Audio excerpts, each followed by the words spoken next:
Bab 369, Kekasih Sempurna Lauren. Jordan tidak mengungkapkan identitasnya kepada Dr. Gale dan malah masuk ke dalam mobil bersama Chloe. Chloe sedikit ketakutan. Setelah masuk ke mobil, dia duduk diam tanpa mengucapkan sepatah kata pun sementara Jordan memegang tangannya untuk memberinya rasa aman. Di sisi lain, Lauren, yang duduk di kursi penumpang, masih bersandar di pintu, diliputi rasa tidak aman. Sepanjang jalan, Dr. Gale terus menghiburnya secara lisan. Tak lama kemudian, Dr. Gale pergi ke tempat yang sepertinya adalah rumah sakit swasta. Setelah mengemudi ke tempat parkir dan memarkir mobil, Dr. Gale membantu Lauren keluar dari mobil.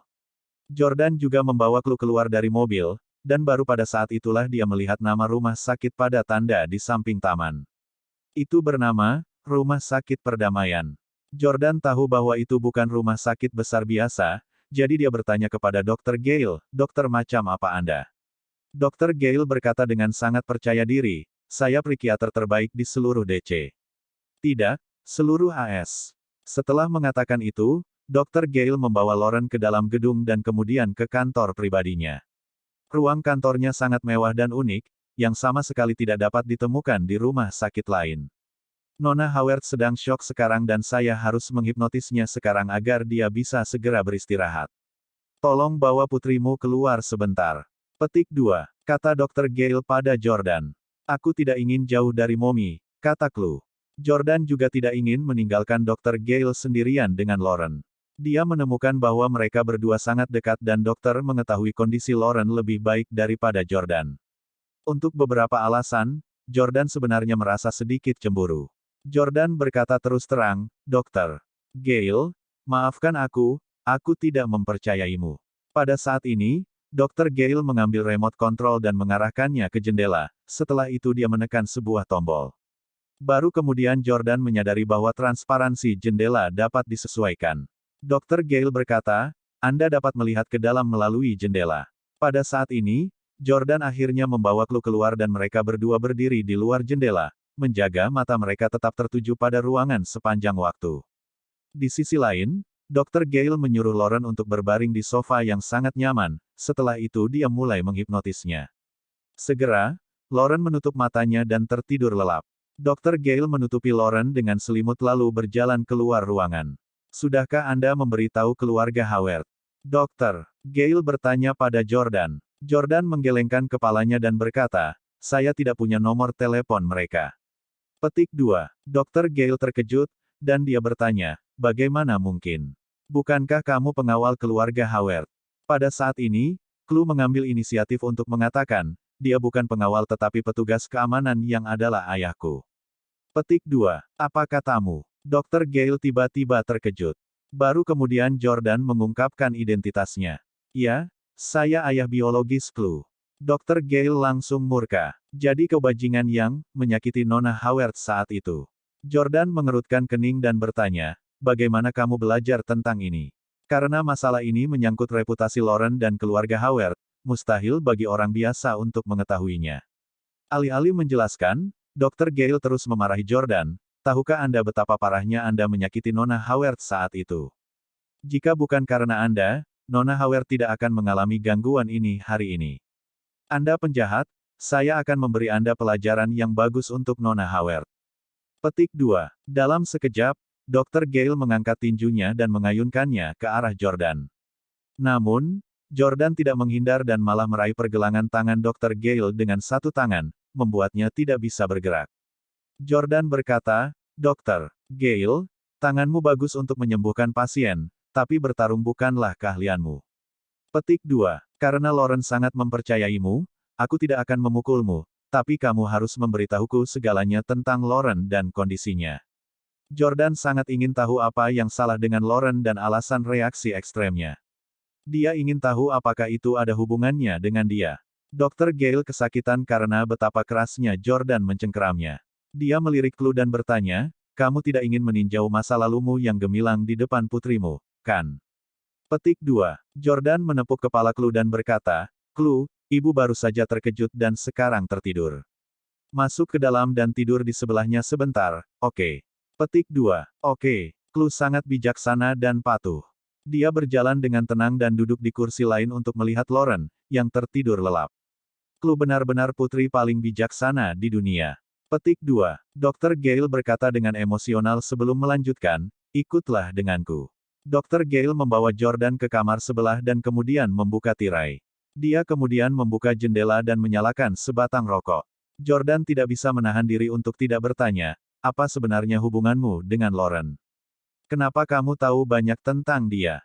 Dr. Gale mengisap rokoknya sebelum berkata, nama saya Matt Gale dan saya psikiater pribadi Miss Lauren. Petik 2. 4 tahun yang lalu, Brad, keturunan keluarga Howard, secara khusus mengundang saya dan meminta saya untuk merawat Nona Lauren. Saat itu, kondisi Lauren sangat buruk. Dia menderita anoreksia dan menolak makan. Dia juga menderita mimpi buruk kronis dan, tentu saja, ini semua karenamu. Memikirkan keadaan Lauren saat itu, Matt sangat memusuhi Jordan. Jordan sangat bersimpati pada Lauren karena dia sama sekali tidak tahu apa yang dialami Lauren. Matt berkata, saya mencoba banyak cara untuk mengeluarkannya dari keterpurukannya dan mengatasi traumanya, tetapi tidak ada yang berhasil. Petik 2. Jadi, saya mencoba metode yang disebutkan guru saya sebelumnya, yang mungkin bisa dilakukan. Jordan langsung bertanya-tanya tentang dua hal. Salah satunya adalah siapa guru Matt.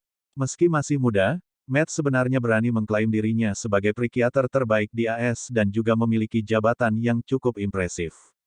Jordan juga bersekolah di Amerika Serikat, jadi dia merasa mengenal guru Matt. Pertanyaan lain, tentu saja, adalah pertanyaan yang sangat ingin diketahui Jordan. Metode apa yang kamu terapkan? Matt menghela nafas dan berkata, saya seharusnya tidak menggunakan metode ini dan saya sangat menyesali keputusan saya sekarang. Petik 2. Jika saya tidak menggunakan metode itu, Nona Lauren tidak akan mengembangkan penyakit aneh seperti ini hari ini dan dia mungkin bisa memulai pernikahan lain dengan bahagia sejak lama. Petik 2. Di sisi lain, Jordan berteriak dengan tidak sabar, katakan padaku segera, metode apa yang kamu gunakan. Matt menatap tajam ke arah Jordan sementara rokok di antara jari-jarinya menyala dengan cepat, asapnya terus-menerus mengepul dan berputar-putar di sekitar tangannya. Setelah lebih dari 10 detik, Matt akhirnya menjawab Jordan. Aku menyuruh Lauren untuk berhenti membencimu dan memperlakukanmu sebagai penjahat dan pemerkosa. Sebaliknya, saya menyuruhnya untuk memperlakukan Anda sebagai. Petik 2. Matt berhenti lagi, tampaknya enggan mengatakan yang sebenarnya. Namun, Jordan sangat cemas, dan dia mencengkeram kerah Matt sebelum menggonggong, perlakukan aku seperti apa? Tanda tanya tanda seru. Apa yang kamu katakan pada Lauren untuk memperlakukanku seperti dalam 4 tahun terakhir?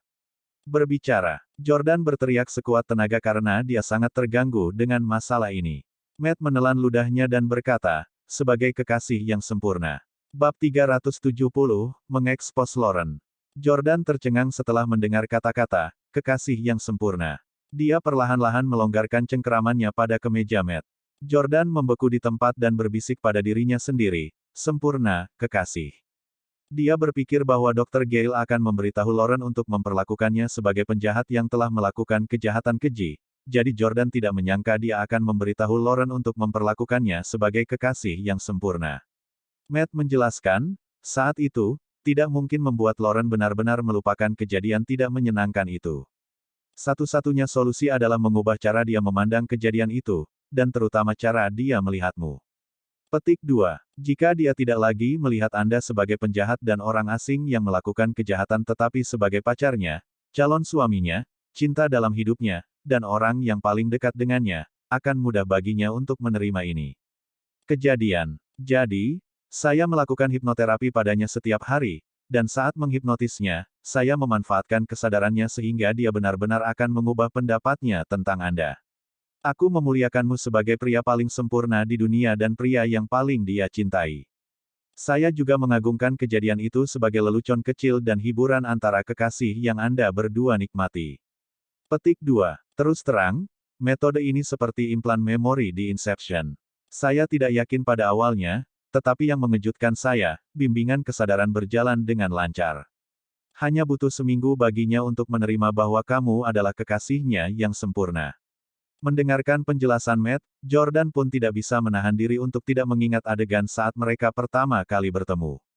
Itu menjelaskan mengapa tidak ada kebencian di matanya ketika kami pertama kali bertemu di kafe nostalgia di New York dan dia bahkan tampak sedikit bersemangat. Petik 2. Itu menjelaskan mengapa dia tidak merasa jijik dan tidak menolak dengan keras ketika aku berpura-pura menciumnya di kafe tempo hari.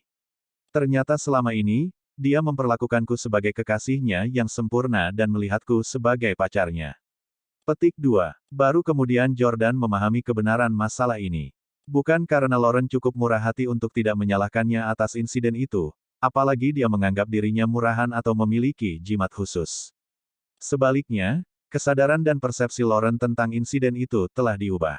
Setelah mengisap rokoknya, Matt memandang Jordan dan berkata, "Begitu aku membimbing kesadarannya, kamu menjadi kekasihnya yang sempurna, tetapi dia tidak bisa melihatmu lagi." Petik 2. Bukan saja dia tidak melihatmu, dia juga tidak bisa mendengar berita tentangmu. Karena di dalam hatinya, kamu sudah menjadi objek yang sempurna, sedangkan pada kenyataannya, kamu mungkin tidak berguna. Begitu ada kontras, panduan kesadaran bisa hancur dan berantakan. Namun, Nona Lauren diam-diam mengamatimu selama 2 tahun terakhir, dan bahkan bertemu denganmu baru-baru ini, tetapi secara ajaib, bimbingan kesadaran secara mengejutkan masih sempurna. Tidak ada bekas kerusakan, dan bahkan menjadi lebih kuat. Mau tak mau Matt mengisap rokoknya lagi dan berkata kepada Jordan, "Meskipun aku juga tidak mau mengakuinya, tapi kau memang pria paling luar biasa dan sempurna yang pernah kulihat di dunia ini."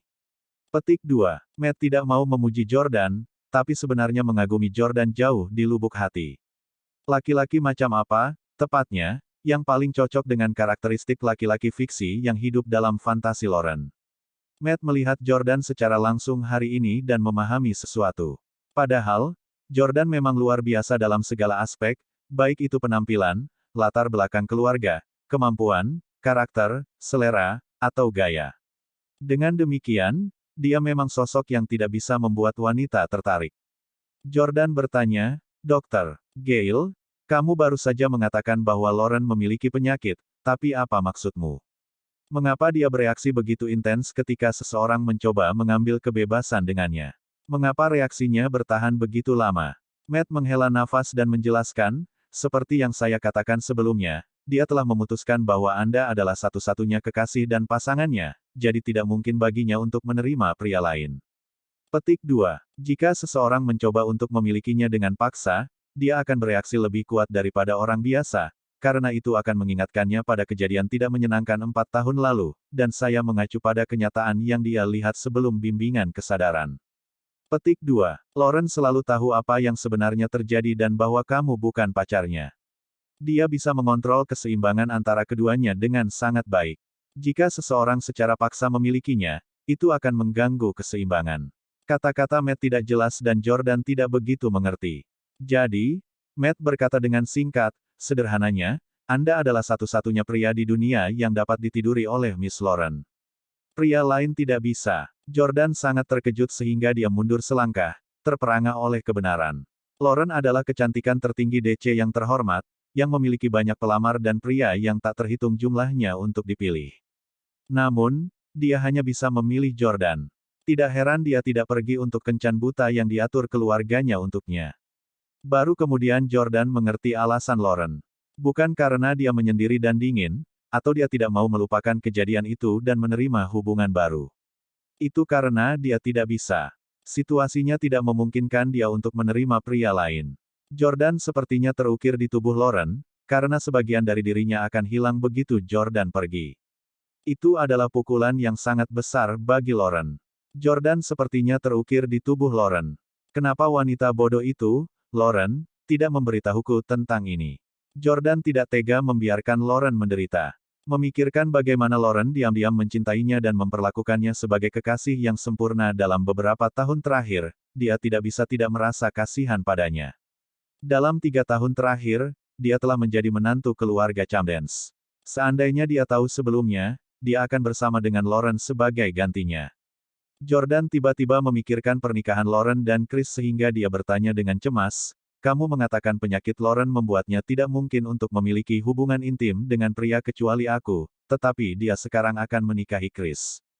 Petik 2. Matt sudah sangat marah sehingga dia membuang rokoknya ke tanah dan berkata dengan keras, Nona Howard tidak bisa menikah dengan pria lain selain kamu. Terutama bukan batang atas seperti Chris Heng. Karena situasi Nona Howard saat ini, sama sekali tidak mungkin baginya untuk memiliki pernikahan yang normal dengan Chris. Jika Chris berasal dari keluarga dengan status rendah atau suami yang tinggal bersamanya, Nona Howard dapat menyelesaikan masalah ini dengan tidur di kamar yang terpisah darinya. Petik 2. Tapi dia seorang Heng dan dia tidak akan pernah menerima permintaannya untuk tidur di kamar terpisah. Matt menghela napas dan mau tidak mau mengisap sebatang rokok lagi. Dalam beberapa tahun terakhir, Nona Howard tidak punya niat untuk menikah dan telah mengatakan kepada saya beberapa kali bahwa dia akan berakhir sendirian dalam hidup ini dengan fantasinya tentang Anda. Petik 2. Tapi, 2 hari yang lalu, dia mengumumkan pernikahannya tanpa peringatan. Aku benar-benar tidak bisa mengetahuinya. Mata Jordan berkaca-kaca saat dia bersandar tak berdaya ke dinding dan berkata, dia memilih untuk menikah karena aku. Petik 2. Bab 371, kamu harus menikahinya. Apakah ini disebabkan olehmu lagi? Matt tampaknya sangat prihatin dengan Lauren dan Jordan berpikir bahwa mungkin itu tidak hanya sebatas perhatian dari seorang dokter kepada seorang pasien. Lauren sangat cantik sehingga tidak ada pria yang bisa menolak pesonanya. Matt berkata dengan marah, meskipun aku tahu aku tidak bisa mengalahkanmu, aku masih ingin memukulmu.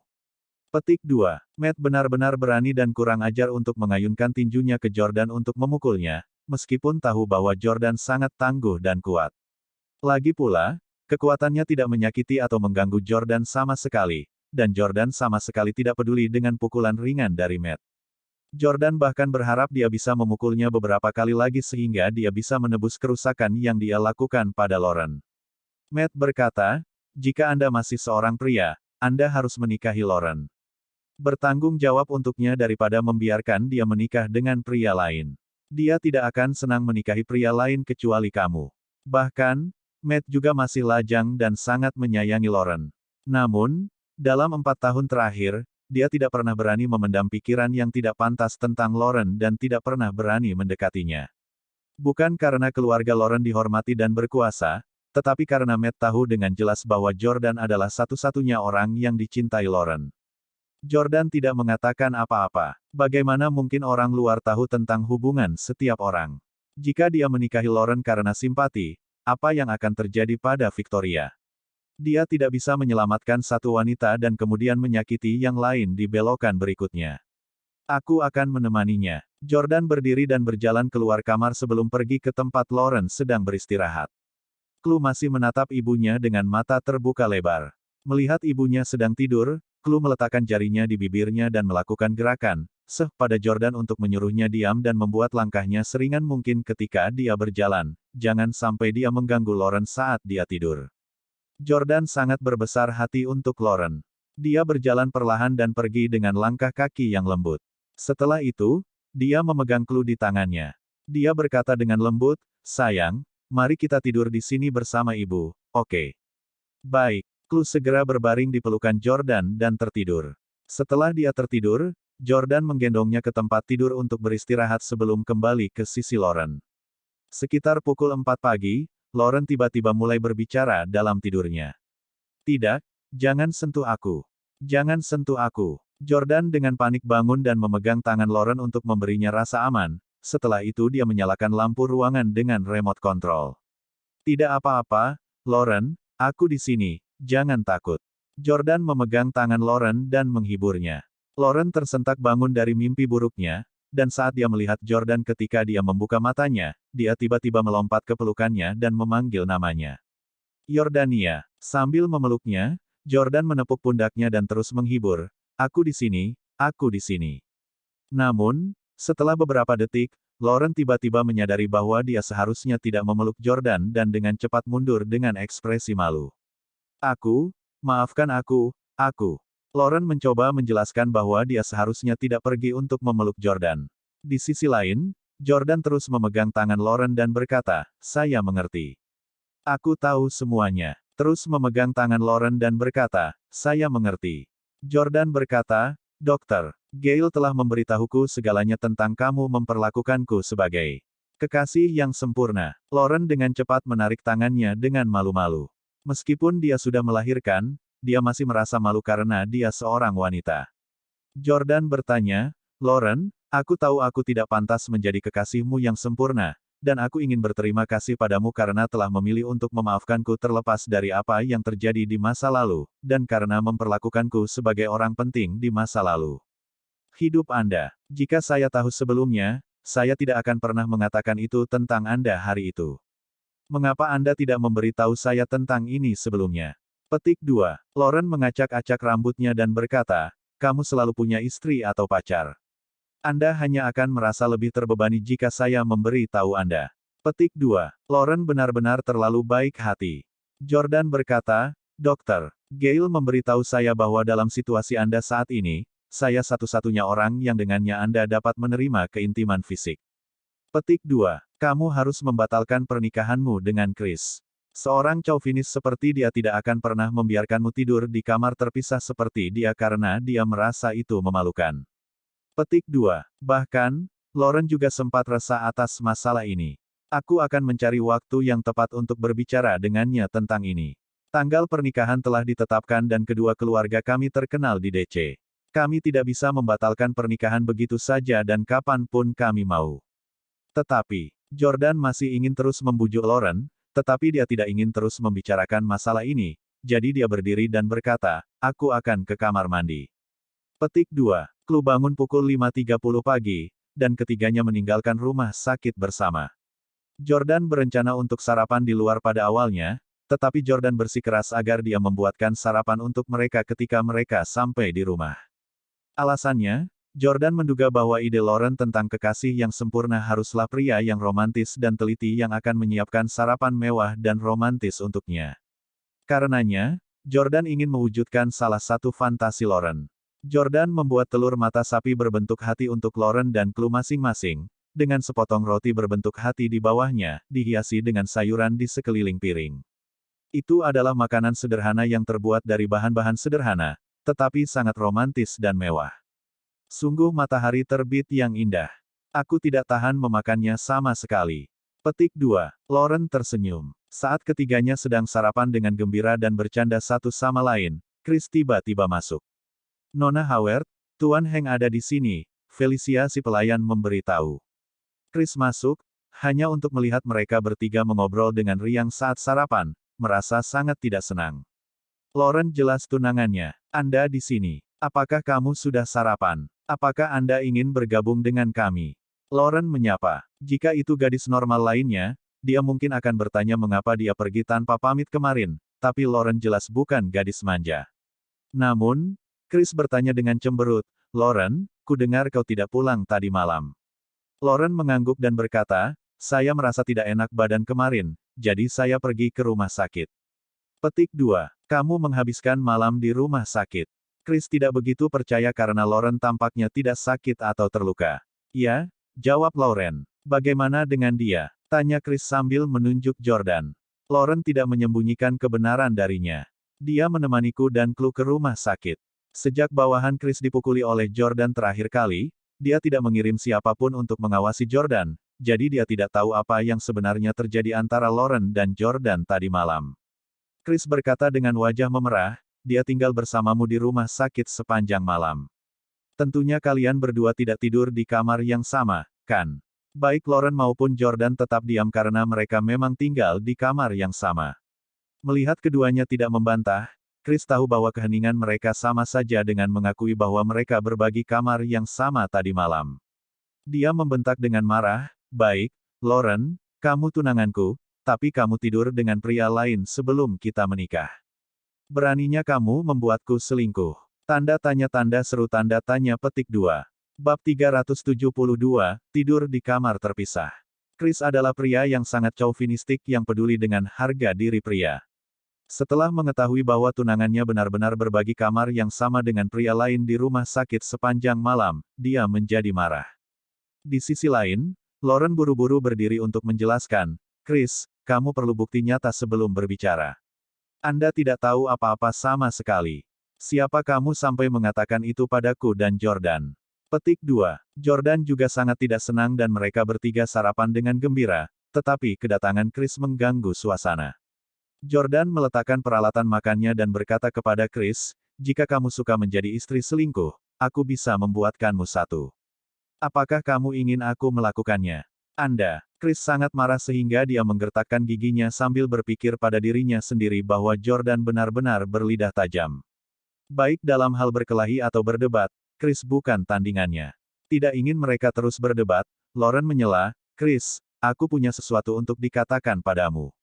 Petik 2. Chris berpunuk dengan dingin dan berkata, aku juga ingin mengatakan sesuatu padamu. Lauren berkata, ayo pergi ke kamarku untuk berbicara. Melihat ekspresi marah Chris, Jordan khawatir Chris akan melakukan kontak fisik dengan Lauren, jadi dia memanggilnya, Lauren, hubungi aku jika terjadi sesuatu. Petik 2. Oke. Lauren tersenyum pada Jordan dengan anggukan. Setelah itu, Jordan dan Chris saling memandang dengan tatapan penuh kebencian di mata mereka. Sesampainya di kamar tidur Lauren, Chris langsung terpesona dengan aroma memikat di kamar tidur dan aroma Lauren. Melihat Lauren yang cantik, nada suara Chris menjadi lebih lembut, dan dia berkata, Lauren, mari kita masuk bersama. Petik 2. Apa? Lauren terkejut bahwa Chris telah meminta untuk hidup bersama dengannya sebelum menikah. Chris berkata, kami hanya beberapa hari lagi dari tanggal 1 April. Saya harap kita bisa hidup bersama sebelumnya, sehingga jika Anda atau Chloe jatuh sakit, saya dapat segera mengirim kalian ke rumah sakit. Aku tidak ingin kejadian tadi malam terulang. Jika ini keluar, bagaimana saya akan mengangkat kepala saya lagi? Petik 2. Lauren menundukkan kepalanya dan berkata, sebenarnya, itu juga yang ingin aku bicarakan denganmu. Petik 2. Chris bertanya dengan heran, apakah kamu juga berencana untuk tinggal bersamaku sebelum kita menikah? Itu keren. Pindah ke tempatku segera kalau begitu. Petik 2. Saat dia berbicara, Chris meraih tangan Lauren dalam upaya untuk membawanya pergi. Chris sudah lama ingin memiliki Lauren, yang dipuji sebagai kecantikan terbesar yang pernah ada. Dia sangat bersemangat, meskipun Lauren akan segera menikah dengannya. Tidak apa-apa jika mereka tidak bertunangan tetapi sekarang setelah ada tanggal pernikahan yang ditetapkan, Chris merasa tidak enak akhir-akhir ini.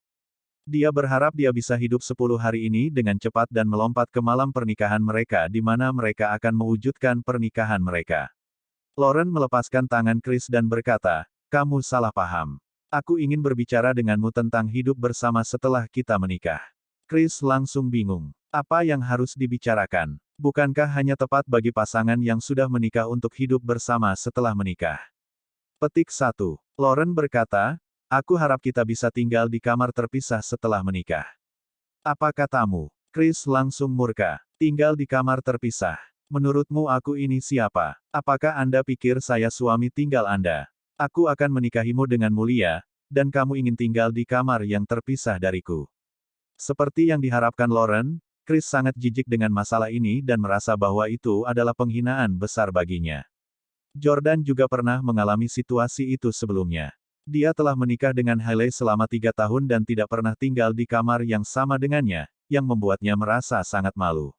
Itu adalah kondisi yang tidak dapat diterima oleh manusia normal. Lauren menjelaskan, Chris, aku tidak bermaksud bahwa aku tidak menyukaimu, tetapi, aku tidak punya pilihan selain melakukannya karena aku sakit, jadi tidak mungkin kita bisa mewujudkan pernikahan kita. Petik 2. Kau sakit. Chris tanpa sadar mundur selangkah, jelas sedikit ketakutan. Mungkinkah Lauren tidak semurni yang terlihat di permukaan? Apakah dia memiliki riwayat hubungan yang sangat rumit? Petik 1. Lauren tidak ingin dia salah paham dan menganggapnya sebagai wanita yang longgar, jadi dia menjelaskan, maksud saya memiliki penyakit mental. Petik 2. Penyakit kejiwaan. Penyakit mental seperti apa? Chris menyelidiki. Itu adalah penyakit yang sangat rumit. Jika Lauren ingin menjelaskannya kepada Chris dengan jelas, dia mau tidak mau harus menceritakan seluruh kisahnya sejak awal. Lauren tidak ingin Chris tahu bahwa Jordan adalah satu-satunya orang yang bisa dia terima saat ini. Karena itu, Lauren berkata, ini adalah penyakit yang sangat rumit yang tidak dapat saya jelaskan dengan jelas. Bagaimanapun, aku bersumpah pada keluargaku bahwa aku tidak berbohong padamu. Saya benar-benar tidak punya pilihan, dan saya harap Anda akan mengerti keadaan saya. Petik 2. Kami sudah saling kenal selama lebih dari 1 atau 2 tahun. Anda harus cukup mengenal saya. Aku tidak akan berbohong padamu. Chris secara alami percaya pada karakter Lauren. Kalau tidak, dia tidak akan begitu bersemangat untuk menikahinya. Namun, sebagai tunangan Lauren, dia sangat ingin tahu penyakit apa yang diderita Lauren. Chris berada dalam dilema, berpikir pada dirinya sendiri bahwa tidak ada gunanya menikahi Lauren jika dia benar-benar memiliki penyakit seperti itu. Merasa agak malu juga, Lauren berkata, "Maaf, Chris. Jika Anda merasa tidak dapat menerimanya, kami dapat membatalkan pertunangan saja. Kami akan meminta maaf dan memberi kompensasi kepada Hans." Petik 2. Chris segera menjadi sangat gelisah. Batalkan pertunangan. Tidak mungkin. Semua orang di DC tahu bahwa saya akan menikah dan semua tokoh bergengsi di AS akan datang untuk menghadiri pernikahan saya pada tanggal 1 April. Aku tidak akan pernah membiarkan mereka melihatku menjadi bahan tertawaan. Melihat betapa bertekadnya Chris untuk menikahinya, Lauren melanjutkan, "Bagaimana kalau kamu diam-diam mendapatkan wanita lain setelah kita menikah? Saya akan menutup mata untuk itu dan saya tidak akan keberatan selama Howard tidak dimasukkan ke dalam tempat atau malu." Lauren sebenarnya setuju untuk membiarkan Chris berselingkuh. Chris sangat bersemangat, meskipun pada awalnya dia bermaksud melakukan hal yang sama.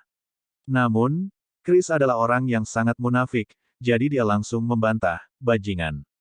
Lauren Howard, orang seperti apa yang Anda anggap sebagai saya? Aku pasti akan memperlakukanmu dengan baik dan mengabdi padamu dengan sepenuh hati setelah kita menikah. Bagaimana mungkin aku bisa mengecewakanmu dan keluargamu? Mari kita bicarakan masalah ini di lain hari. Karena kamu tidak sehat, istirahatlah. Aku akan pergi sekarang." Petik 2. Setelah mengatakan itu, Chris mendorong pintu hingga terbuka dan meninggalkan rumah Lauren. Dia berjalan keluar rumah dan masuk ke dalam SUV Lincoln-nya. Dia berkata kepada Rob, "Periksa catatan medis Lauren di rumah sakit besar selama setahun terakhir, tidak, 3 tahun terakhir. Bawa semua dokter yang telah dia konsultasikan kembali padaku." Petik 2. "Ya, Tuan Heng, apa yang Anda rencanakan dengan itu? Aku ingin tahu penyakit apa yang dia derita." Bab 369,